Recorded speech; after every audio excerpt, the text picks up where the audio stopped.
two things, God and the Cats. What's going on, everybody? You know what it is. You know what it is. It's CUSA SportsTalk podcast, Collin Neal. And guess who decided to show up? Luke Scott. He's been absent. I don't know if it's just because he got tired of this or if he was actually busy. I'll leave it up to the fans around the world, be the judge of that. But Luke, it's nice to have you back, man. A lot has happened, especially since the last time you've hopped on. But I know you've been giving me your takes of what from your perspective, what's been going on. I think the last time you were on with me, I think it was before Jack State, and then UTEP happened, and now the bye weekend, and now this is going on with La Tech coming up. Soccer's preparing for the Conference USA tournament. Lots of other stuff, really as well. But Luke, how you been, man? Been good. It's been just been really busy, and it's been hard to find time. Yeah. We have to kind of do these things kind of late at night, just through both of our schedules and days that we just can't seem to hook up, and get online and just talk for a little bit there. So it is good to finally be able to talk a little Bearcat tonight.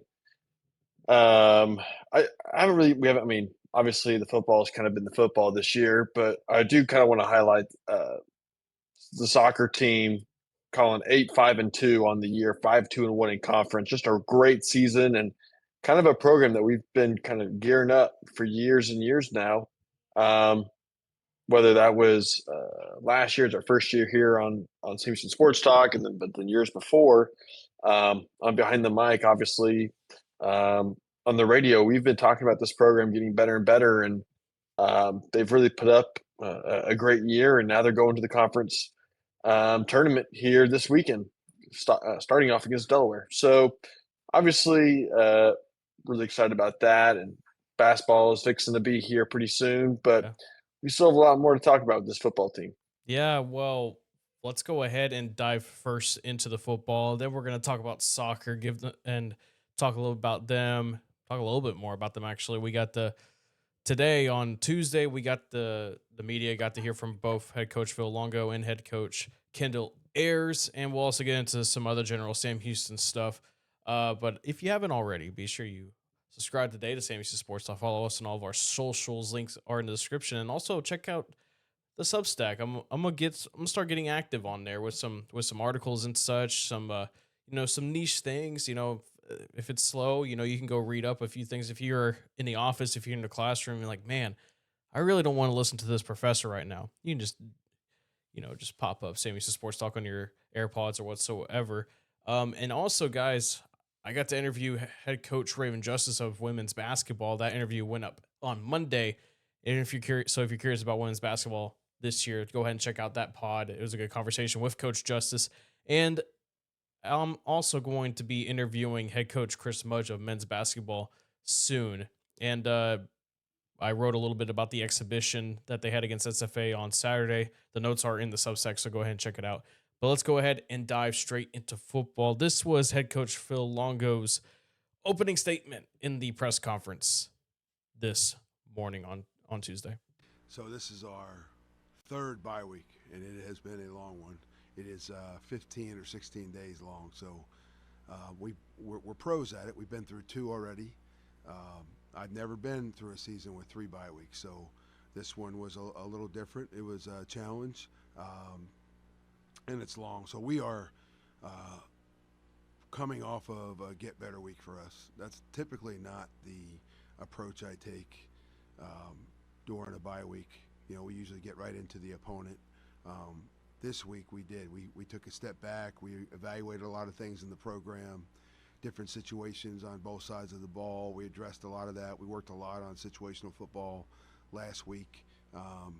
We looked at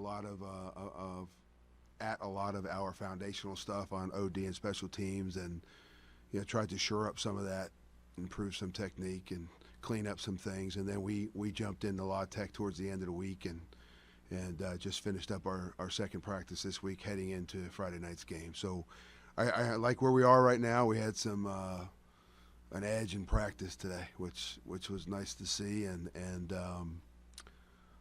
that's a good sign. We got people flying around, and we were physical. and I thought we played fast today, and we got after it a little bit. So, um, good signs, and we're going to have a polished day tomorrow, and then we got to gear up for this trip to Louisiana. So coming off of, back to back tough losses. I mean, the losses beforehand were really tough, Luke, but you had Jack State where you lose on a field goal, and then you had UTEP to where you were. I mean, you looking pretty good. Hunter looked really good in that first half. It's just that unfortunately Hunter went down with a concussion before halftime, and it just that ended up honestly to me that ended up being just the real kicker to me, besides some misplays on defense, the reason why Sam lost that game. But Luke, this was their third bye week this week. Hunter Watson is ready to go according to head coach Phil Longo for this Friday. This is the kind of stretch where you feel like you need to try to do something. Obviously, it's cliche, but you know. Yeah, and obviously, the bowl game is most likely out of picture now for sure. Um, and you just kind of hope if you can get a couple wins here down the stretch, and trying to build some momentum. Maybe just going into next season, kind of like how a couple years ago, Colin, if you remember, the same thing kind of happened. It was a rough, start to the season, and the Bearcats, I think, was the last 3 or 4, Yeah, um, 3 of their last 4 they won. and was able to and kind of build something there. So I think that's kind of what Longo is kind of hoping here to do. Um, it's kind of an interesting spot because La Tech, early on in the season they looked really good. Um, beat UTEP and beat New Mexico State pretty handily. But now they've dropped their last 2, one in overtime against Western Kentucky, who's a really good team there in Ruston, and then they got kind of slapped around by Kennesaw. So kind of interesting spot to see Louisiana Tech on a Friday night off the big expanded bye really now here coming up in a couple nights. So yeah, I think when Longer talks about that get better week, we hear that expression a lot, but this is really a time where you have to really start figuring things out. Just because, I mean, Colin, you go 0-8, 0-9, that are you going to lose the locker room potentially? I mean, we've seen that now in college football pretty recently, right, across the country. So hopefully not, but you gotta find a way to win. So we're actually going to get to that sort of in a way later on, talking about it, and we are going to talk more about this upcoming game against Louisiana Tech and separate thing. Um, you know, this you talk about this extended week. Well, there was a long ago talking about saying that they were lucky to have this bye week right now.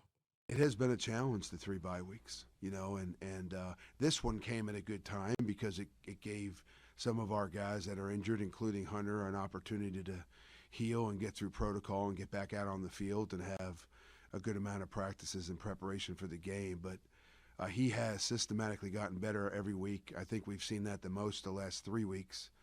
Um, and he was near perfect decision making wise in the first half of our last game. And so that bodes well for us. It bodes well for the offense, and I'd love to see that continue, against La Tech.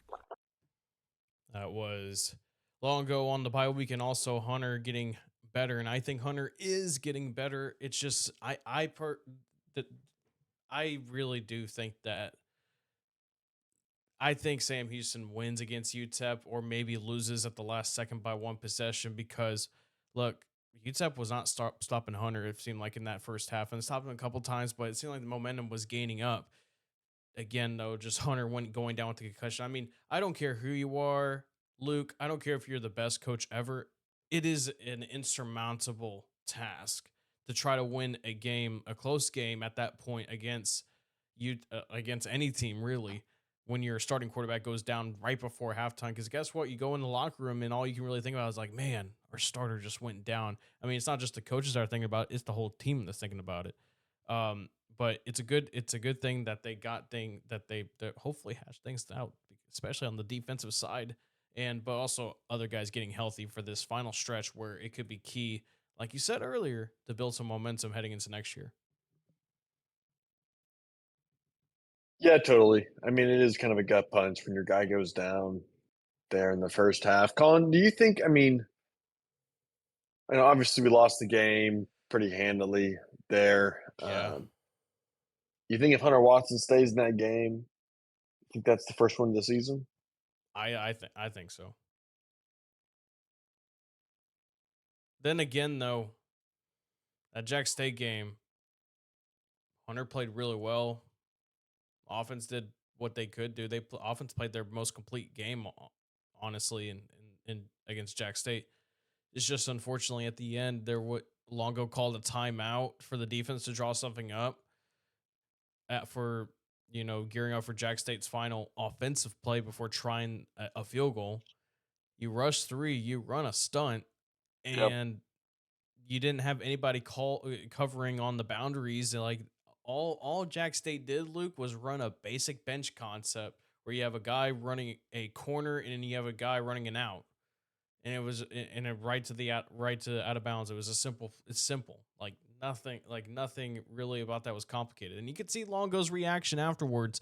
He was not happy at all, Luke, with that result. So hopefully now things are hashed out. You had that extra week because, Luke, you're going up against a team where you're probably going to have to get into a defensive battle, seeing how good La Tech's defense is. Now I know they lost Kobe Fields, who was their star, who was a big reason why that defense was really good, is really good rather. But he's out for the year. They're still pretty well coached. They're still a good defense even without him.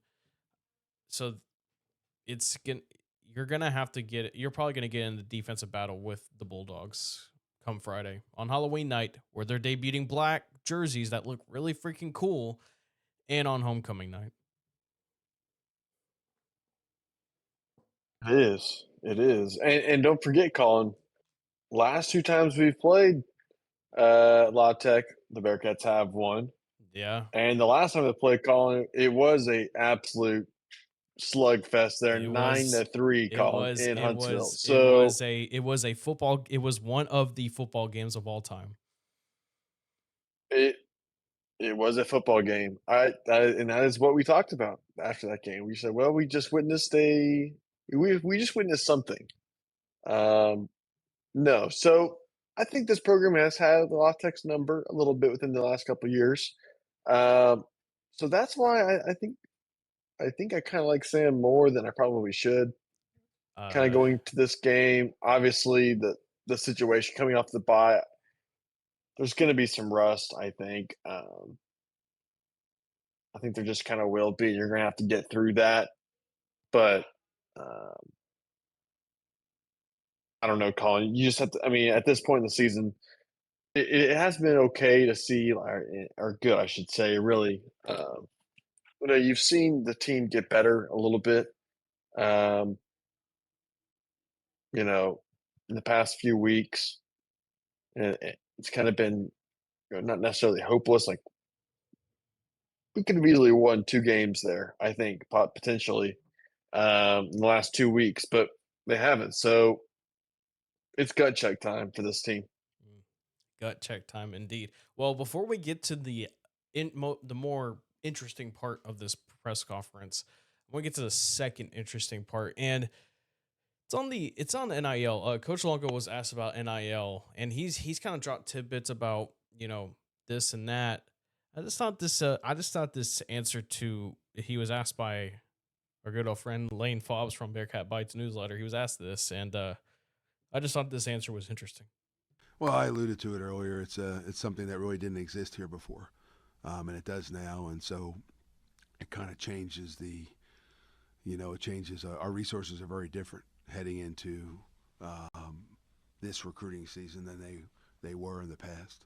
And truthfully, like this transition to the FBS it's a 5-year transition. And this is the third year. This is the hump year. This is probably the most difficult year. Heading into next year, though, we are going to be playing home games for the first time since I've been here. We're going to have our new stadium. we're going to have greater financial resources, and we're going to have returning players that actually know the offense and the defense and have relationships with the staff. None of those things existed last year. There'll also be, revenue streams coming in after next season that don't exist right now because of the new stadium and the changes being made. And the thing that I know the most that I'm excited about is Dr. Wade, our president, and Bobby Williams, our AD, and everybody that's involved with our football program. They're all aligned. They all know what the emphasis and the priorities are with regards to putting our program where we want it to be. And I'm impatient, so I want it all to happen yesterday. It's a weakness of mine, no question. But I have fought to be patient. I know that we make progress every day. I also know where we're going, and I'm excited about it. But that's the head coach during the day. The head coach on the field and with these players has to be about beating La Tech. And so, there's two chapters in my day every day, and that basically describes what they are. So I did a couple things there. One,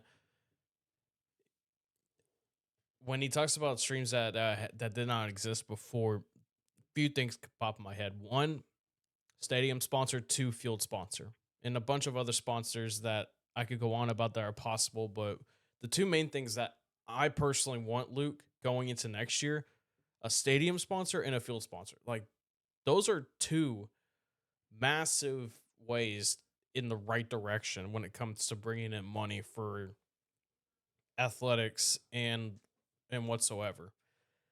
I hope that's one of them, and there's going to be other things as well, Luke. There's going to be a new video board. There's going to be some other new things, some other potential revenue stream opportunities that they can have once they're back in Bowers next year. And honestly, it makes such a big difference play on the playing field wise that you're playing actual home games. They're going to be finally playing actual home games, and it's going to be just a nice little head. Like, I think next year is going to be easier when it comes to that kind of stuff, especially now that Longo is going to have a. I mean, obviously, staffs could leave, like we've seen before with position coaches, assistant coaches. Like, every football team is bound to lose one or two each offseason cycle. But you're also going to have a much better time recruiting not just high school, but in the transfer portal. They have 10 2026 commitments now as of this morning. 7 defensive guys and 3 offensive guys. I want to say that conversation for another time, but I just hope that that is coming, Luke, because I mean, heck, not just football could use it, but the whole athletics department could. Yeah, and obviously the football program funds, the entire rest of the athletics, every other teams, the entire program, the athletic office, like that's the main revenue generator. Um, but I found most interesting when he said that, it's a 5-year transition. Colin, he kind of talked about that and said, this is probably the toughest year 3 of the hump, which I think he said 5 years, which I thought was interesting, because Keeler never really talked about the entire transition. It was always kind of just moving from the FCS into the FBS, and we thought we kind of got through it after that first year and then last year. Um, so I think circumstantially, like this has to be probably one of the toughest years that any new head coach could face. Um, and I think that's why I think there's a lot of grace to be given here to Coach Longo, and maybe just a little bit of a break to the team and whatnot, just kind of dealing with what they've had to deal with. But if you're going to if we're going to give that big of a break, to the team this year, we're going to have to expect some returns next year, right? And that's going to have to come in the form of, when you're playing at your own stadium, you're going to have to win. You're going to be in Huntsville. The students and alum kind of myself, media, everyone needs to show up, right, and try to find a way to get and support this team and to raise money for the program, kind of like you're talking about, Colin. You know, whether the athletic department is going to make a sponsor, the scoreboard, the field, the stadium, Bill Fick Ford Field, no paid sponsorship. That just kind of rolls off the tongue, right? I don't know if Bill Fick would throw that much money, but uh, HEB field, no paid advertisement. they're yeah, yeah. I mean, you can do a ton of different things, right? So, but this department, this team, this program, Bobby, like they're gonna have to get creative with all this because now there's a whole lot of opportunity setting itself up here, and you got to take advantage of it. Where you see teams and schools that in transfer portal, maybe they have a good year and they can't build upon it. You have an opportunity here with your infrastructure to really build upon something and generate some momentum coming up the next year or so. Yeah. Well, you kind of mentioned about the grace part. Everyone knows that I am very vocal about giving Longo grace this year. Well, Luke, I'm not gonna. And not everyone's gonna hold the same opinion as I do or you do. Whatever your opinion is when it comes to how this year's going, but people are frustrated. It is no doubt, Luke, and I don't blame them. This season has been very frustrating. It's even more frustrating than 2023. I argue full on that this year is much worse than 23 because at least in 23 the team was in a majority of the games. Unfortunately, this year they've only really been in a couple, you could say. And they, I mean, in some ways they've been in more. It's just unfortunately the score got out of hand in the fourth quarter, like we saw against New Mexico State, Western Kentucky, and a couple of other games. Longo was asked about outside noise, and this is a long clip, but this is a 3-minute clip. But I want to play it in full context just for the fairness of it. So this is Longo when asked about the outside noise. So the outside noise issue, I think, is more puzzling to me than some because it's never been an issue for me. I don't have time to read or listen to anything, and so it's always been blinders. Let's lock into the next game and move on. And whether you lost the last one or you won the last one, and I think equally sometimes, we were doing so well at North Carolina at times that the noise our players were listening to was just too much positive praise. When you're not winning, you're listening to the negative stuff. And I wish if I could give anything to our players, it would be the ability to just block everything out, not pay attention, and focus in on the task at hand.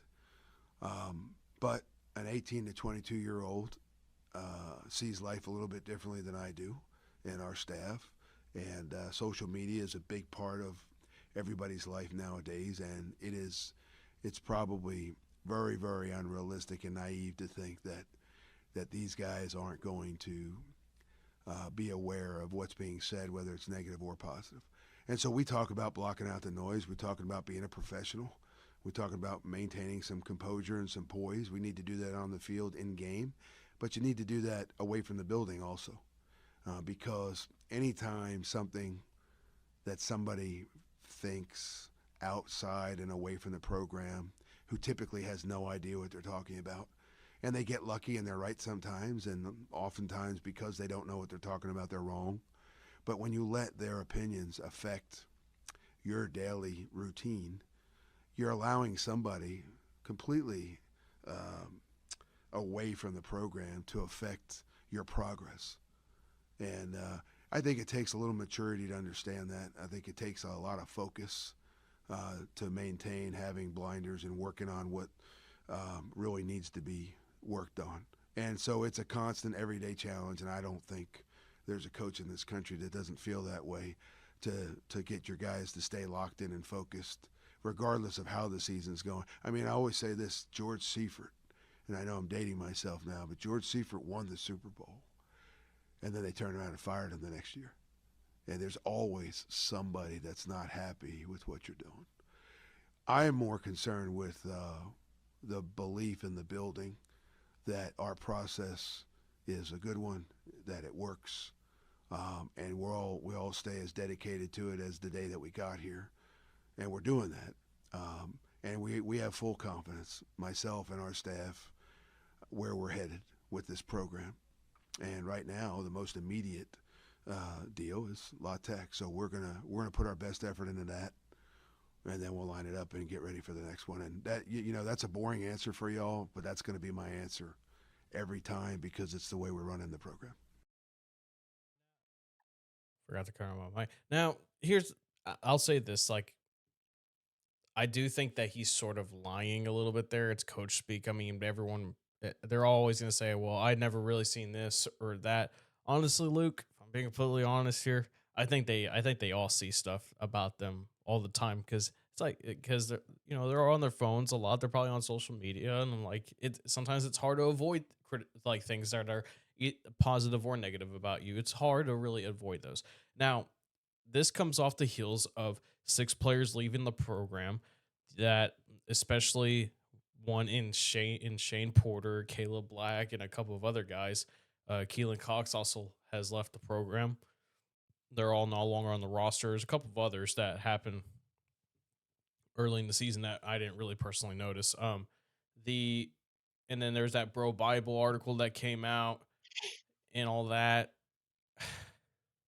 I I'm under the impression that there is truth to that report, to that Bro Bible article, but most of it is extremely exaggerated.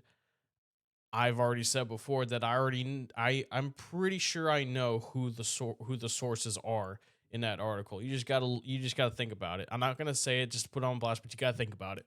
You just gotta follow the context clues. Media literacy is what I was taught.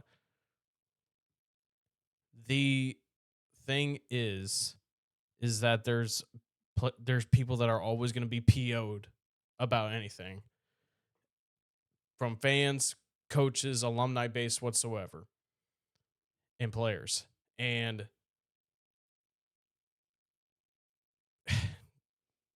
I mean, that's kind of really all there is needs to be said. It's just that kind of year because everyone is mad. And when everyone's mad, who do they go to? They go straight to the head coach to blame all their problems on. And that's just the duality of the job. Yeah, it's part of it. I mean, that's kind of what you signed up for. When things are going great, people are going to sing your praises, but when things aren't going so good, they're going to be hunting for you, and that's just kind of part of the job, Colin.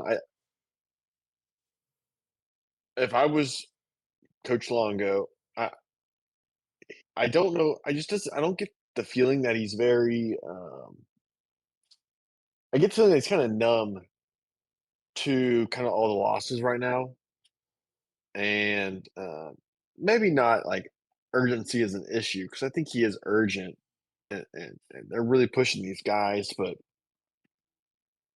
And I think you've seen that in kind of the emotions after the game, the press conferences after the game.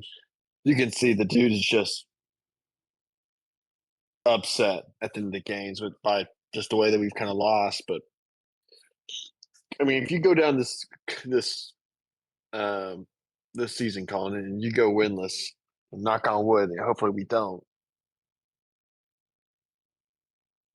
You know, is it time to start kind of thinking about calling his name and saying, "Hey, maybe this wasn't the right thing to go with this year"?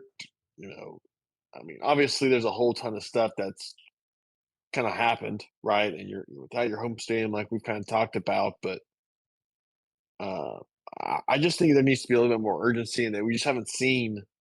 I think until after the game, after the result from Longo. Yeah, I mean, I it's just don't know if fair. I just see it. I just don't know if I see the emotion pre-game or during the game from Longo that I think the teammate might need right now. I mean, I will say that after that Jack State game, that was the Jack State and UTEP games where you could see that he was you know, He was on the verge of tears. yeah, and it sucks. Like those losses suck because you for sure could have won both of those games, and you have to really just be really locked in pregame. Really, you can't really get into your emotions before the game. What I mean, whatever. I'm not in that locker room. I don't know what the pregame stuff is like really to begin with. I mean, I would love to be a fly on a wall Yeah, to see it. but Colin, you see guys like Dan Lanning, right, with Oregon that's able to give the guys some rah-rah and really pump up the players before the game, during the game. I mean, I know at times it could probably drive you nuts if the team is losing, but I just don't see any of that with Longo, and um, I think Keeler also built kind of a culture where you could see the guys really enjoyed playing for KC. Um, you're seeing that now up in Temple, and I just don't know if I see that year one with Coach Longo, which that kind of concerns me just a bit. I mean, does it not make it more? Does it not surprise you considering they probably brought they? I don't want to say it like this, but It, look, it, it was the guys that left Luke did not get playing time. Hardly only one of those guys got playing time, and which was Porter, which was on kickoffs though. Now, if the guys that left had significant playing time, then I would be very concerned. I would be much more concerned. But it's just the fact that these guys just didn't have playing time. I don't know. We see it all the time where players leave programs because they're unhappy with their playing time. We see it all the time. It's going around the college football right now, like you said earlier, Luke. Like there's some locker rooms that are just not happy right now with what's going on, and it happens all the time.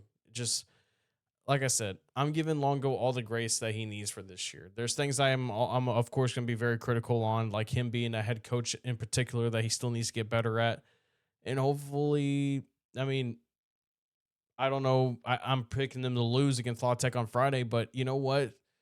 Again, prove us wrong. I think you really got to show people like this is what we can do right now.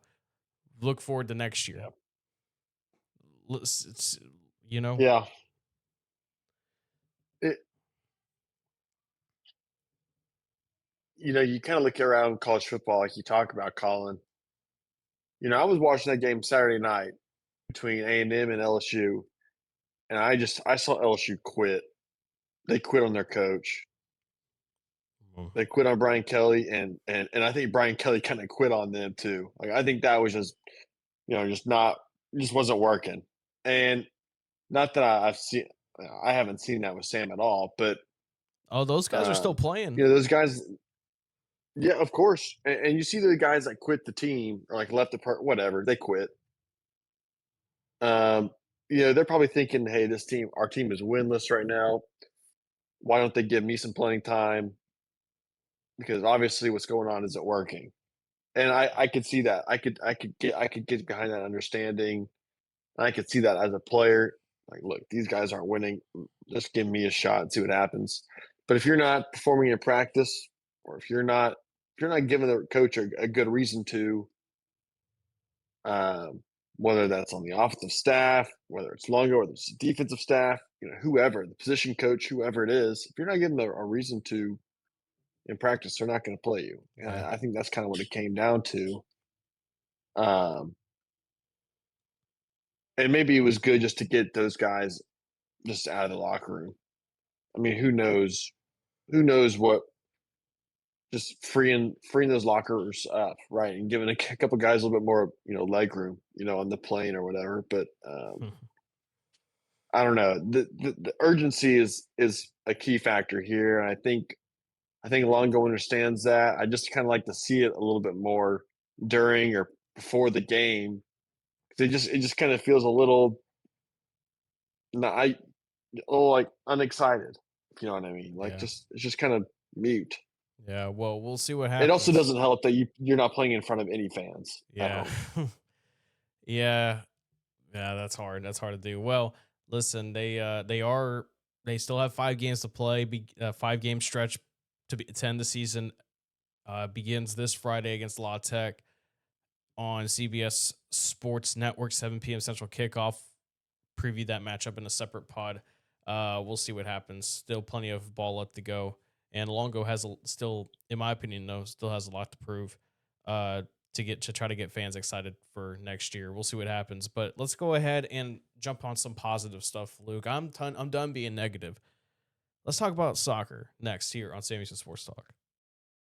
All right, welcome back, guys. Luke Scott. I'm Collin Neal for Sam Houston Sports Talk. Let's dive right into it. Let's go ahead and preview soccer going to the Conference USA tournament. They are the number 3 seed. I like I like the position they are at. They've had a good regular season. Let's hear from head coach Kendall Ayers, her opening statement for the press conference on Tuesday morning, talking about the season, how they're getting ready to go back to Lynchburg to be in the Conference USA tournament. Yeah, this fall 2025 season's been crazy to say the least. Being a new coach coming in and, not completely rebuilding this program, but adapting it to my style and how I want to run this program was pretty good at the beginning, right? So we started to see a little bit of hiccups along the way in the preseason, but how I break down fall is 3 seasons. You have preseason, you have conference season, you have postseason.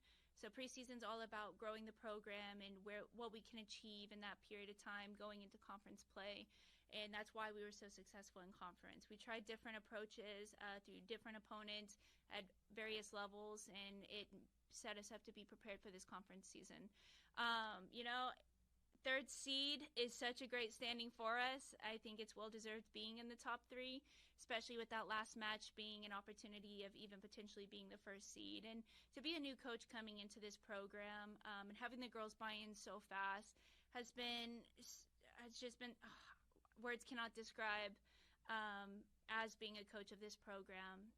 Having the girls buy in and having trust and the respect they've had for this program and for this school is why we got the result we did. And so even though we lost our last opponent, Liberty, going into this, I think it was something that we needed to be able to see where we need to tighten up on, because now we go into postseason play. It's a whole new season. And so it's a whole new season for us. So seeing that we're playing Delaware, an opponent that we haven't played at all, we're going back into our scouting reports. We're going to try some new approaches going in, but all in all, I think this was a really successful season, and having the players that we had, it was such a memorable season as well. I would say it was very successful too, Luke.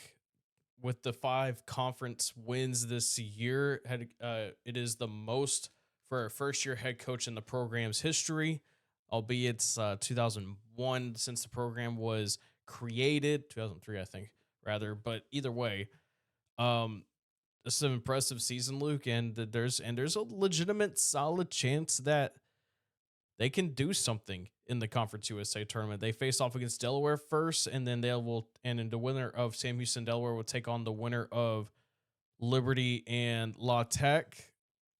It's a very interesting. I like that path. I honestly really like that path for them. Going to be very interesting to say the least.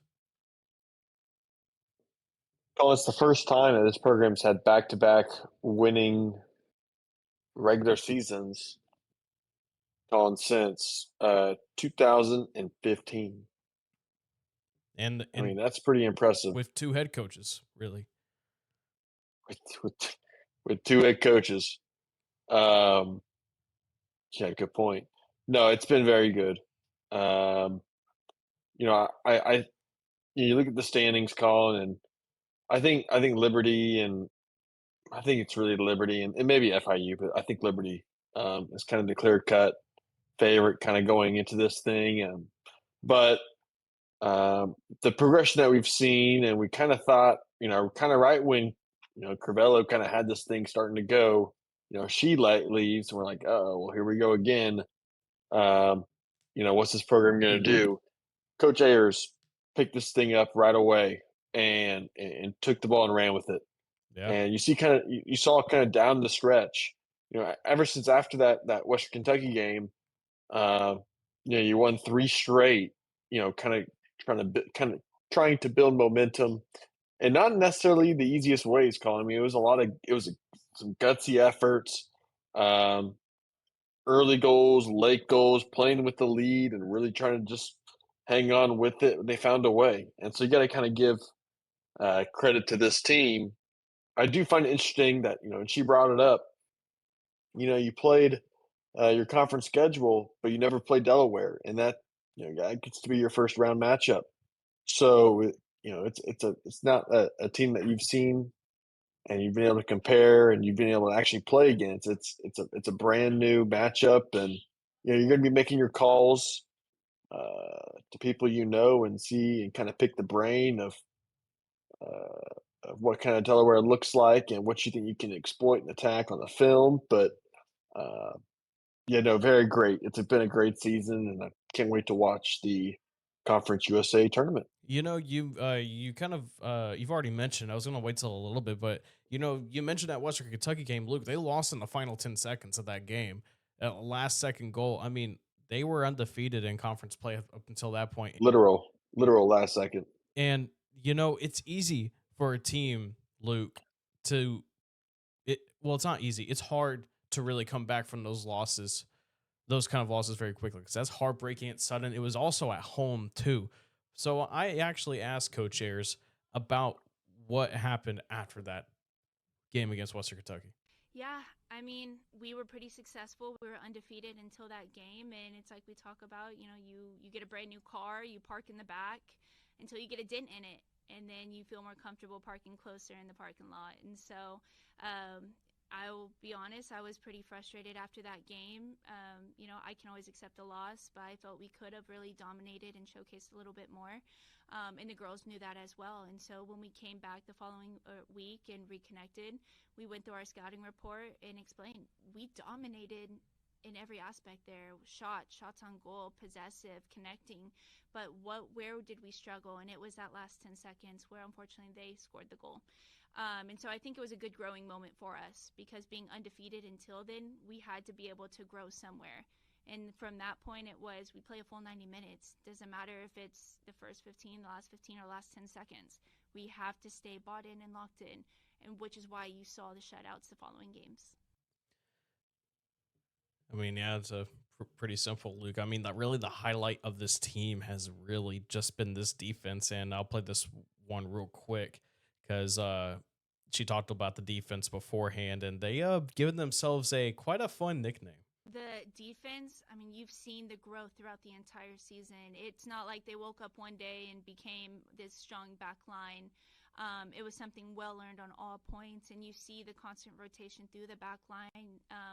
Yes, we had Dybala and Caitlin starting strong for 90 minutes at the beginning, and then you saw Addison Christian step in and become a 90-minute center back at such a quick turnaround. And we talk about it, you have to earn that position in the back line, and they know what it takes to go out there and bleed for the team, and that's where they build their comfortability, and they have strong communication and strong network, and they've given themselves a name, the Wall of Hunts Vegas. And so having such a confident back line gives you an even more confident goalkeeper, and that's why you saw such strong defense. But we can't be a team that's only defense. We got to have an offensive aspect as well. The Wall of Hunts Vegas, baby. I love it. It's great. Great. You probably don't like it. I like it. I love it a lot, honestly. I love it, Colin. I love everything about the Wall of Hunts Vegas. What a name. Uh, I'm trying to think of something else, something more. Are you submitting a I don't know. name? No, no. It'll be in consideration. I'll be laying in bed. I'll be thinking about, okay, what could be another name for that? No, but I mean, like, obviously that has been a huge emphasis there from Coach Ayers. I mean, it's just been after that loss. I mean, you can really see it. Really before that loss, Colin. I mean, the defense. I think at times, you had a couple like 3-2 games and 3-1 games that you lost, and I think they really found a way and turned it on. And throughout the entire conference season, they've been spectacular. And like you said, you're good in that back line, that gives your midfielders more confidence, gives your goalkeeper more confidence. And I think that's what kind of this team did so well, just build upon wins and find ways to win. And the last time, Colin, we lost a game, we won 3 straight, and now we lost our season closer against Liberty.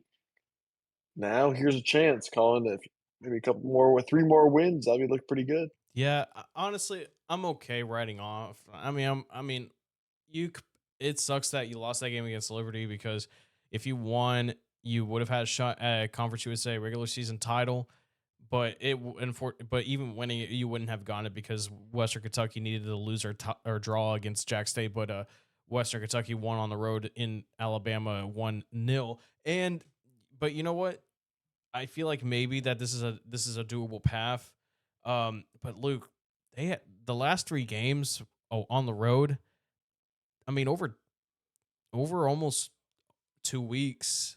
See, they went to FIU first, and then they had to turn around in a couple of days, go back to the back west and play Missouri State and Springfield. Let me see here. Yeah, October 16th. So over 20 days, you had to go to FIU, go to Missouri State, and then to Liberty, back home, and then you're now back in in Lynchburg. So hopefully they take these few days to while also scouting ahead, and getting and practicing, but also just taking some time to catch your breath, because that's 6,000 miles. That's thousands of miles rather, and hopefully things are good and all that on that front. But overall, Luke, 5 of their 8 conference games, Luke, they were shutouts, clean sheets, and they have the walls of Hunts Vegas, Luke, the wall of Hunts Vegas. But if someone somehow finds a way to get through, Luke, they have Katie Bond, who's been fantastic, and I mean fantastic as a goalkeeper for them, the graduate transfer, and this airs on the graduate goalie. Phenomenal. I don't think you can say anything else. Katie has continued to grow throughout this entire season. At the beginning, not that she was timid, but you could see she was more quiet. By mid-season, you started to see her take leadership and direct. And then by the end of season, I mean, you saw those saves. Katie Vaughn has been such a strong character on and off the field, and she's built that strong chemistry from the back line as well. So Katie Vaughn has done nothing but progress. She hasn't plateaued yet, and you'll see that again in postseason. She's ready. She's a veteran. She's a 5th year, but she's all in all a leader. And she's going to step on that field, and she's going to give it her best. She's going to be a showstopper.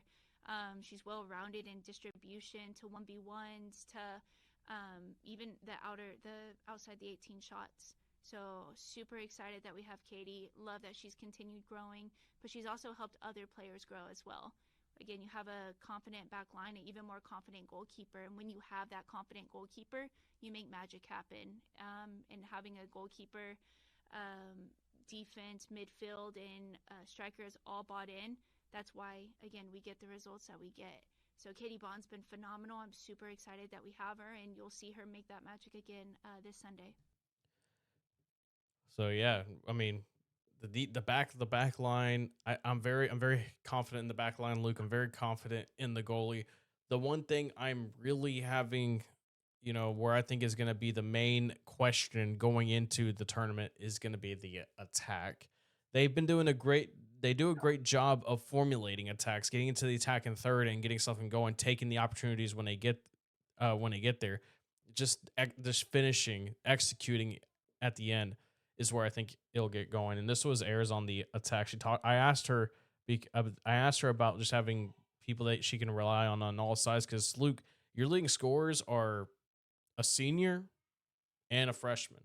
Tiana Johnson, a senior, and Ellie Morgan, a freshman. And then you have, I believe you have 5 players that have at least 2 goals. So you have a lot of players that can score when they're called upon. You even have some players on the back line that can come up and score.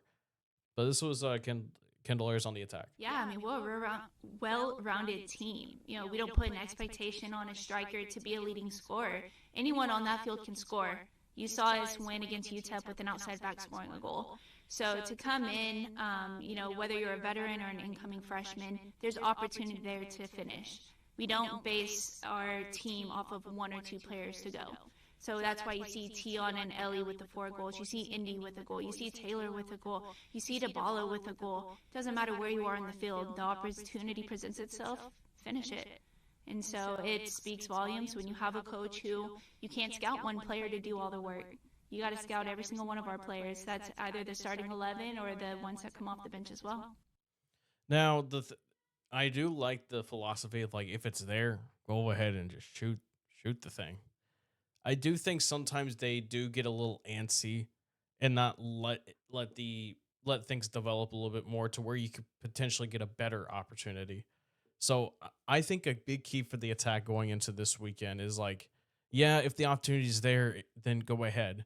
But if you see something where not just you could get a better opportunity, but your teammate can get a better opportunity, let it develop a little bit more. Pass it off, like, because Luke, this in tournament play and postseason play, everyone's going to be on their toes more. Everyone's going to be more antsy. You're probably not going to have more. You're probably not going to have as many opportunities as you probably had in a regular season.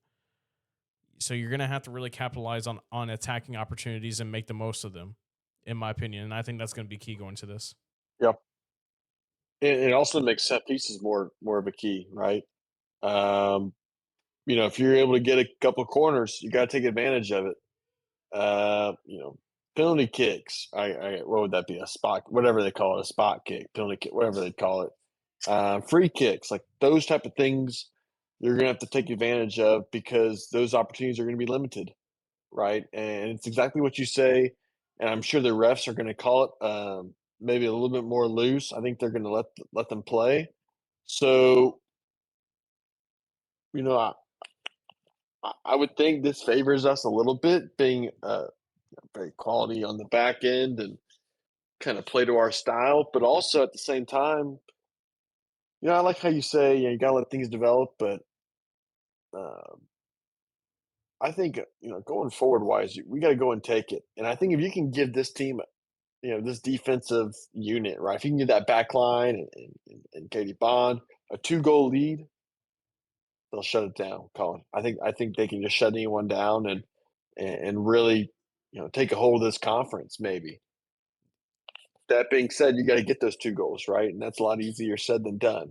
So it's really all going to come down to taking advantage of your opportunities. That's going to forward that you can try to get. I know I did say, I think I said FIU being a conference favorite. I think I meant to say Liberty. WKU, Liberty. FIU, Western and Liberty. Yeah. Ironically, that's kind of the 2 teams that we lost to this year. But no, I think this sets up well for us, Colin. I really do. Yeah, I like it a lot. And I am very curious to see what they do because they begin the journey this Sunday again in Lynchburg. So they have to go back there, but they have a couple more days off to rest up. 11:30 a.m. Central kickoff, 12:30 p.m. Central kickoff. It is going to be on ESPN Plus. So if you're not doing anything, I know you're gonna. You are gonna have to be doing something. You're gonna have NFL on for sure. But how about you get your laptop, get your phone, and put an extra screen on there, and have Bearcats watch Bearcats soccer as they begin their Conference USA tournament. Colin, with how bad our teams are, we might be watching the. We might be completely turning off the NFL and just focusing on that. Oh, come on, man! Y'all are going. Cowboys are going to the Super Bowl like every year. Next year. Next year's our year. Next year is your year, man. All right, we're gonna take a break and come back and wrap things up with some small talk. Coming your way here on Sammy's Sports Talks. Keep it right here. All right, let's go ahead and just wrap this good old pod up. Just first other things going on around Sam Houston Athletics. Like I said, football got their 10th commitment. Ryan Mallory, a linebacker from Randall High School. Right now, if you are curious, this is the updated list of the 2026 football commits. 3-star defensive back Cato June from Westfield High School in Indiana. 3-star DB Marcus Borda Jr. from Humble High School, 3-star DB Robert McFarland from Lamar High School, 3-star offensive tackle from right in Huntsville, Texas, Trey Williams, 3-star defensive lineman Uzziah Warmate.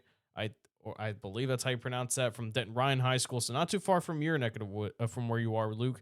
Defensive back Garrett Stennett from Weiss High School, 3-star running back Caden Wakefield from Aledo, wide receiver Ty Sexton from Katy Jordan High School, defensive lineman Errol West, also from Denton Ryan High School, and like I said, just recently, linebacker Ryan Mallory from Randall High School. So 10 high schools, 10 high schoolers have committed so far. Of course, commitments don't really mean as much anymore as they used to back in the day. It's really all that matters when it comes to signing day. We'll see. I mean, stuff happens, but right now, Luke, 7 out of the 10 are defensive guys, and I think they're taking the right approach in this 2026 recruiting cycle. Yeah, I think so too. I think they've kind of seen the defensive side of the ball be really be pretty weak. I think in the back end, depth wise, just hasn't really been there the way it's kind of been. I think maybe if they think it's a little bit easier getting guys transfers to come, through the portal rather than maybe develop a high school guy offensively. And I don't know, maybe there might be a philosophical thing there when it comes just to developing players and how much easier it is to get them into the program than leaving. But also, like, you're listening to these high schools that these guys are going to. I mean, these are big time programs called Aledo, Denton Ryan. I guess I'll throw some shade on Weiss High School. Weiss is garbage there over there in Round Rock. They play George. They're nothing compared to the Georgetown Eagles, but these are some big programs that these guys are being recruited from, and you got to like it. I don't really care about the stars because we know how that's. You could be a 4.3 guy in high school and lift however much. She'll be a 5-star, but if you can't catch the ball, you can't catch the ball, right? So I'll say it again for people in the back, because I keep on hearing how UTEP has this great recruiting class. Stars do not Malachi matter. Nelson. Yeah, apparently stars don't matter, folks. Like, listen, like, stars do not matter. All I care about, and I wish I asked him this in the press conference. Diego Pavia. I wish I asked Longo in the press conference, what is he looking for when he comes to recruiting players? And and the thing is, it's like I'm what I'm seeing from guys that get committed.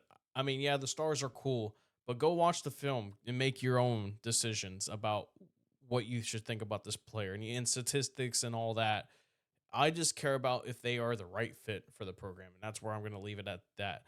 And I'm pretty sure we're going to get some more commitments soon. I think though, a lot of the commitments that are going to come are mainly going to be in a few months when that transfer portal window opens. So we'll see. It's an interesting portal cycle that's coming up because it's only one window, and there's been a lot of head coaching firings across college football. So maybe Longo and his staff can take advantage and move in the shadows a little bit and probably grab some names that they can contribute immediately. So we'll see how that goes. Other news: volleyball is still searching for their first Conference USA win. They have lost 10 in a row after being 8-5 in non-con play. Luke, it's getting ugly. I'm just going to say it right now. It is just getting absolutely ugly.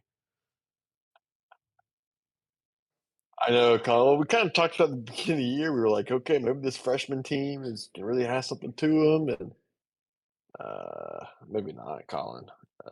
I mean, I don't think you got to respect the efforts from Lauren Malone and Chloe Munson, Chelsea Butler, friend of the program, Chelsea Butler, Chloe Munson, but it just hasn't really come to fruition there in conference play. Yeah, and I thought that maybe they'd be doing something. I think they've been in some sets, but they just haven't finished them. I think you just got to learn how to win, and right now they're going through that process. Well, yeah, and like, I mean, I'm not trying to be rude or anything, but it is ugly. Like, they would win the first set in matches, Luke, like, pretty convincingly, and then everything else after that, it's just a completely different story. They still somewhat have a shot, albeit they're gonna need a lot of help to get into the Conference USA tournament this year. Just pretty much Colin, like they don't have a 23. shot to get in the tournament, dog. I'm just mathematically. Yeah, if you wanted to keep your chances high, you needed to take at least one game against Jack State, or albeit take two of them. Take both of those games against Jack State. So this weekend, though, they're welcoming Kennesaw State. They'll be that program's making their first trip ever to Huntsville, Texas. I'll be on the call for the Saturday game on November 1st on ESPN Plus. They'll be playing on Halloween night, where, by the way, I will not be able to keep updates on St. Lucie Sports Talk for the football game, because I will be calling high school football, Huntsville Hornet football. So just a little programming note on that. And other news. Well, where will that game be, Colin? What game? Huntsville? I'm plugging Huntsville football for you. Huntsville. It will be in Huntsville, first of all, and it will be on one of our old stomping grounds, Luke 101.7 KSAM Sports, the Hornet Nation Broadcast Network. Yeah, tune in on that. You tune in on YouTube as well. You can hear my beautiful voice. I was really hoping you would really plug up the old alma mater there at 101.7 KSAM, but The Z-Man? You kind of left it. Yeah, I was kind of hoping you and Brian, everyone. Well, hey, they're not going to be there. They're going to be in Ruston.